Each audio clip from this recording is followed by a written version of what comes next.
Il y a un article dans le code pénal qui prévoit que si tu surveilles une population illégalement, tu es passible de peine de prison. En fait, le ministère de l'Intérieur, le préfet de police de Paris ont autorisé le vol de drones en manifestation avant l'adoption de la loi sécurité globale. Donc, sans base juridique, ils ont été mis en demeure. Il y a eu quelques remontrances de la CNIL ou du Conseil d'État suite à certains de nos recours.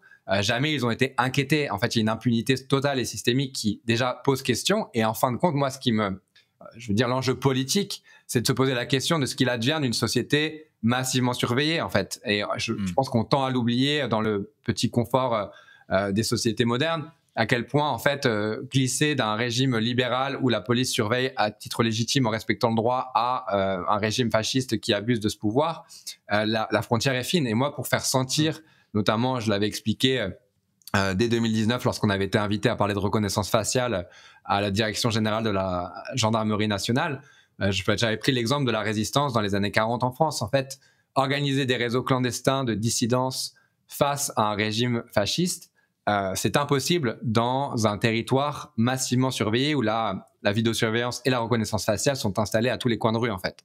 Donc, oui, mais je vais me faire deux minutes l'avocat du diable, je vais me transformer en Madame Michu pendant 2 minutes. Vas-y. Il y a des problèmes d'insécurité fous en France, parce que Madame Michu parle comme ça.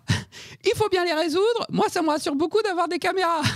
Je vois pas où est le problème. Moi, j'ai rien à me reprocher, donc tant pis si je passe toujours devant des caméras. On l'entend, ce discours-là.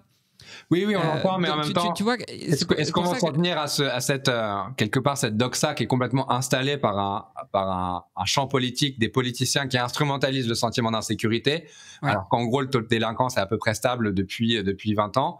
On entend parler d'ensauvagement et de plein d'anecdotes, de faits divers qui sont là pour faire peur. Et en fait, il y a eu aussi une rupture assez importante dans l'histoire de nos régimes politiques à partir des années 60-70. C'est la manière dont le sentiment d'insécurité, même la notion de sécurité, en fait, est devenue justement un enjeu policier. Avant, on parlait de sécurité sociale, on parlait de protéger les gens face au capitalisme, aux inégalités, à la précarité, etc. À partir des années 60, 70, 80, la sécurité, c'est uniquement un problème policier. Et du coup, on a aussi toute une classe politique qui est devenue super forte dans le fait d'instrumentaliser les peurs, une émotion très forte, qui ne nous rend pas spécialement rationnels, nous les êtres humains, pour imposer des mesures, pour se faire élire. Et donc il y a tout un jeu comme ça, politique et politicien, qui installe cette doxa, alors même qu'elle est souvent en décalage avec ce que peuvent dire les sociologues de la sécurité, ce que peuvent mesurer les statistiques nationales. Et donc c'est très dur d'avoir un débat rationnel, fondé en raison, sur ces sujets. Et surtout, je reviens à cet exemple politique, enfin cet exemple historique et cette hypothèse contrefactuelle. Est-ce qu'on aurait pu faire la résistance en 1940 s'il y avait eu la reconnaissance faciale en temps réel? Je le crois pas. Et en fait, alors que le fascisme monte partout dans le monde, je pense que c'est des questions qu'on devrait se poser sans les écarter d'un revers de main, ni s'appuyer sur une espèce de doxa installée, nourrie par les politiciens.